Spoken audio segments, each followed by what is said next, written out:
Hello everyone and welcome to my The Bold Fans channel. I hope everyone is having a wonderful day. Before we begin, please hit the subscribe button and give this video a thumbs up. There will be a lot going on the CBS soap opera The Bold and the Beautiful B&B over the next 2 weeks, from August 17th to August 28th. Spoilers indicate that there will be some awkward moments along with a huge premiere and some unexpected surprises. Ridge Forrester Torsten K. will become even more enraged with John Finnegan's, Tanner Novlan, behavior and the chaos that Sheila Carter, Kimberlyn Brown, is causing during the week of August 17th to 21st. Back in Los Angeles, Carter Walton, Lawrence St. Victor, and Steffi Forrester Finnegan, Jacqueline McInnes Wood, appear ready to discard their garments and give in to a seductive encounter while intoxicated. Given that their husbands would eventually return to attempt to mend their marriages, Carter and Steffi might then decide to keep that night together a secret. After returning home to the Cliff House, a distraught Steffi will answer inquiries from Taylor Hayes, Rebecca Budig, about what transpired and provide some updates. Eventually, Finn will appear and beg Steffi to pardon him for all the mishaps that occurred in Monaco. Steffi will find it difficult to accept Finn's declaration that he will completely cut Sheila out of their lives. However, since Steffi will be concealing that steamy encounter with Carter, she might be willing to put the Monaco mess behind her. When Daphne Rose Walton, Muriel Hilaire, reappears and appears eager to give their relationship a serious try, Carter will be taken aback. Carter will undoubtedly keep quiet about what he did with Steffi, but he and Daphne will have a crucial conversation that might help them both go forward. It will be intriguing to hear Ridge's advice because Daphne will eventually confide in him.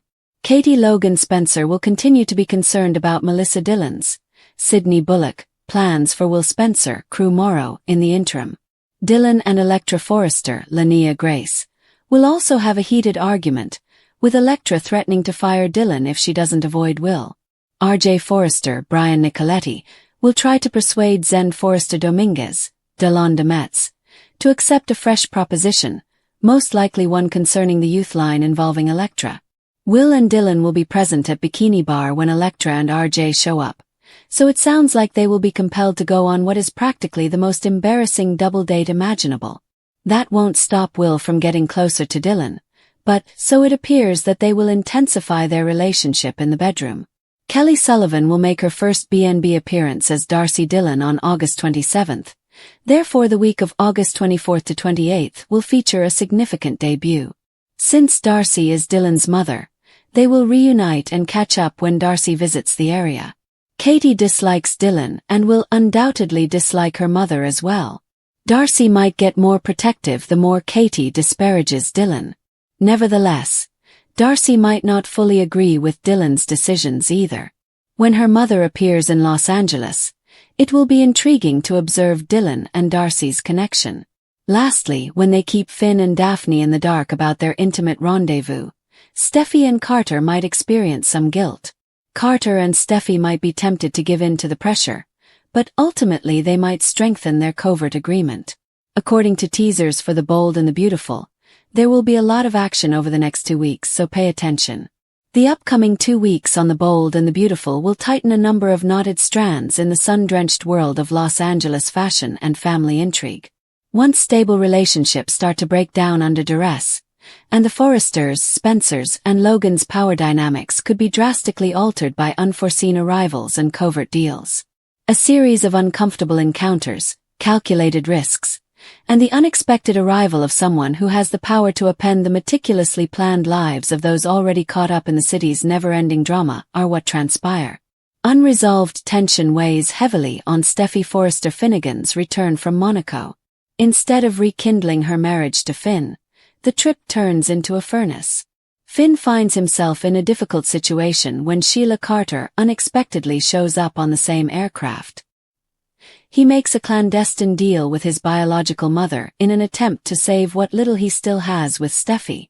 After they land, Sheila will stay away, and Finn will protect her from Steffi's full wrath in return.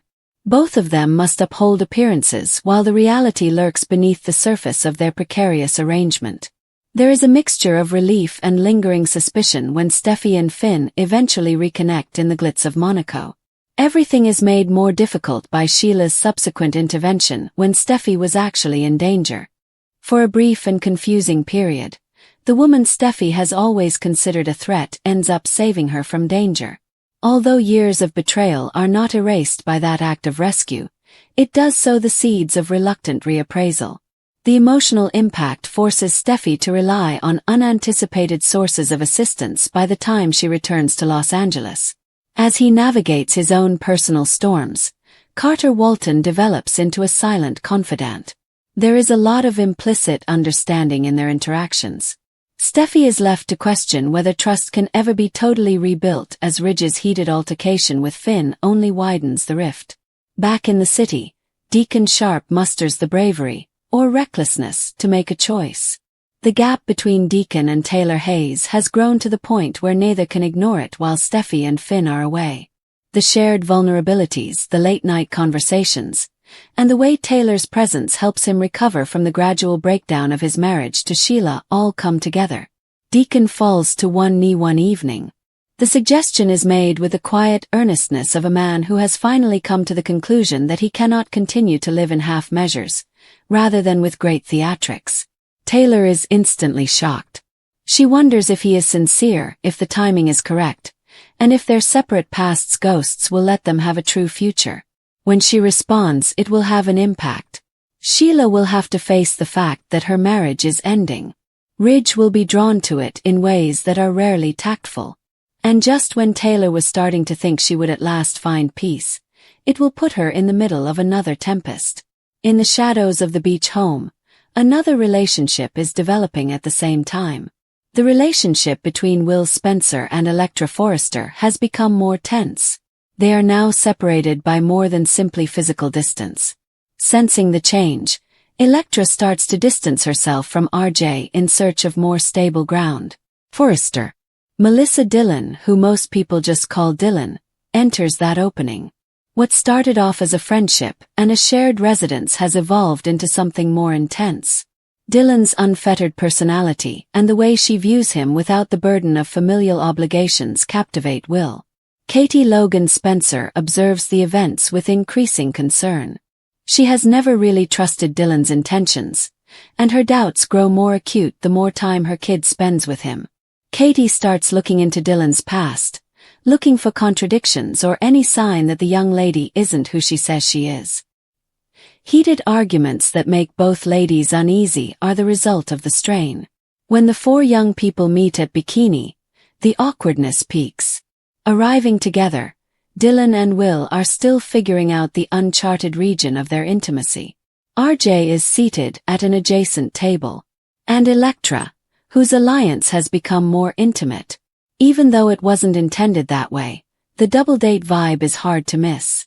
Discussions stall. Too much time is spent staring. In the open air, old sentiments and new allegiances collide. The exchange between Electra and Dillon is especially acute, with the two ladies surrounding one another with courteous grins that don't cover up their underlying animosity. Will finds himself divided between the unresolved business with Electra and the comfort of what he is creating with Dillon. Ever practical, RJ takes advantage of the situation to deepen his business relationship with Electra while discreetly evaluating the evolving amorous scene. Even though there isn't any open combat as the evening comes to a conclusion, nobody is left unaltered. The younger crowd starts talking about the two couples near collision, which is a great example of how small Los Angeles can feel when everyone's pasts overlap. The plot of Carter and Daphne takes a more subdued but no less significant turn. The pair comes to a crucial realization about their desired future after weeks of emotional stress. The topic of children is sensitive, with layers of both anxiety and hope. Even if outside forces try to tear them away, Daphne's fragility pulls Carter closer. In the face of uncertain medical and personal realities, their intimate agreement to face whatever comes next together feels both romantic and dangerous. The significance of that covert agreement becomes evident when Daphne subsequently confides in Ridge.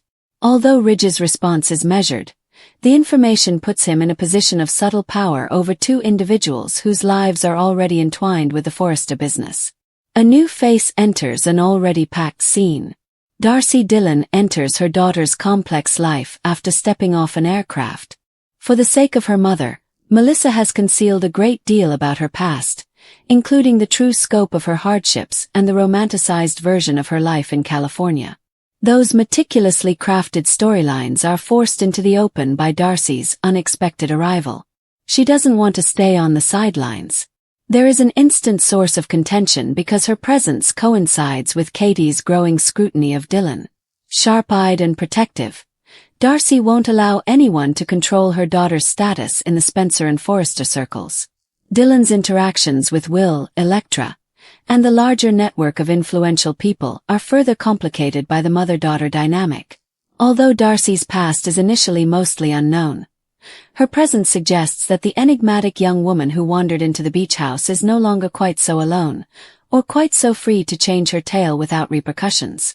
Fashion is still a battlefield and a diversion. RJ presents bold new ideas at Forrester Creations, establishing Electra as a key player in the youth-focused lines that need to fill the gap left by previous departures. Regaining market share and public attention is the strategic goal of this move. Brooke and Katie are circling each other with cautious calculation as they discuss potential economic connections and unanswered questions concerning Fanny Grayson's ties to the House of Logan. On the outside, Brooke's conversations with Katie are kind, but on the inside they are tense. Every professional choice has a personal backstory. Reopening old scars is a risk associated with every new collaboration.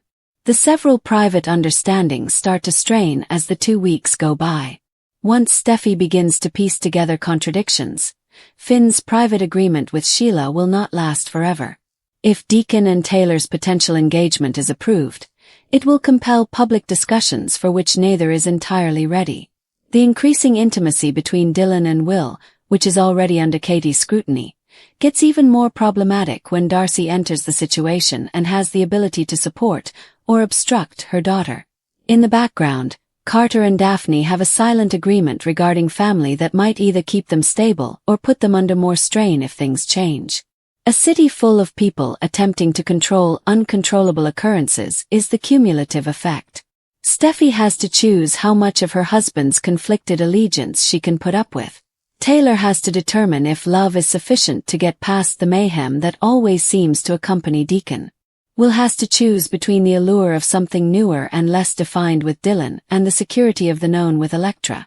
In order to keep her son safe from a young woman whose background is still unknown, Katie must determine how far she will go. Additionally, Darcy has to choose how forcefully she wants to get involved in the power battles that now surround her daughter. Few of the fragments have settled by the end of the 2 weeks. The embarrassing double-date experience at Bikini serves as a reminder of how intertwined the lives of the younger generation are. Dillon's relative seclusion comes to an end with Darcy's arrival, and a more public chapter in her life begins. At the expense of future difficulties, the many covert agreements, romantic, protective, and strategic, have provided short-term stability. In classic fashion world fashion, everything underneath keeps changing while the exterior stays polished. Risk-takers have always been rewarded in Los Angeles. Each of these characters will be put to the test in the upcoming days to see how much risk they are ready to take and how much of the repercussions they can handle when the truths eventually come to light. The ocean beyond the railing became a sheet of restless silver as the gentle glow of the Los Angeles afternoon seeped across the Bikini Bar's patio. With his back to the ocean, Will Spencer sat with his fingers clenched around a perspiring glass of iced tea that he had hardly touched. Melissa Dillon, missed to nearly everyone these days, was across from him, tracing patterns in the condensation on her own glass. After weeks of tension that still clung to them like salt air, they had agreed to this informal outing as a way to decompress. Neither of them had anticipated that the other pair would enter the open doorway at precisely the same time. With her black hair catching the light, Electra Forrester emerged first, followed half a step behind by RJ Forrester, who had one hand lightly resting at the small of her back. In a scene that seemed almost orchestrated, the four of them froze. Unnoticed, conversations at adjacent tables went on. The waves continued to roll. However, time appeared to stand still inside the tiny circle that the four young people had constructed. Will was the first to recover. The chair scraped slightly as he stood up. Electra. A muscle in his jaw twitched, but his voice remained steady. Electra's eyes darted from Will to Dylan and back again, saying, "I didn't know you two were coming here." Behind her eyes, a sharp object moved and was swiftly banked. "We didn't either," she remarked. RJ proposed a late lunch. "I was unaware that the space had already been claimed." RJ's smile was effortless, the kind that had given him opportunities since he was a young child. "There are lots of tables. We can locate another." He gave Dylan a courteous but critical look. The offer sat there, half challenge, half joke. "Unless you four want to make it a party." Dylan gripped her glass more tightly. She waited for Will to turn it off by glancing at him. Rather, he gave a brief, barely noticeable nod. Why not? Eventually, they found themselves at a bigger table close to the railing, with two pairs facing one another as if they were rival teams that had made a brief truce. Neither side studied the menus that the servers presented. The weather, the new spring fabrics coming at Forrester, and a rumor about a European customer interested in the young line RJ, had been pitching were the first topics of attentive conversation. The actual topics that none of them wanted to mention aloud were circled by each issue. With her shoulders back and her stance straight, Electra maintained the posture of someone who had mastered the art of holding a room without raising her voice at a young age. Dylan, on the other hand, leaned forward a little, his elbows resting on the table, as though he could suddenly leap up. Will spent more time observing Electra than talking. RJ observed everyone and recorded responses in the same manner as he recorded design sketches. Dylan once chuckled at something RJ had said about a terrible outburst that had occurred earlier in the week. The sound was bright, a bit too bright. For a brief moment, Electra's eyes narrowed. Will reached beneath the table and touched Dylan's leg with a steadying touch rather than a caress. She looked at him and fell silent.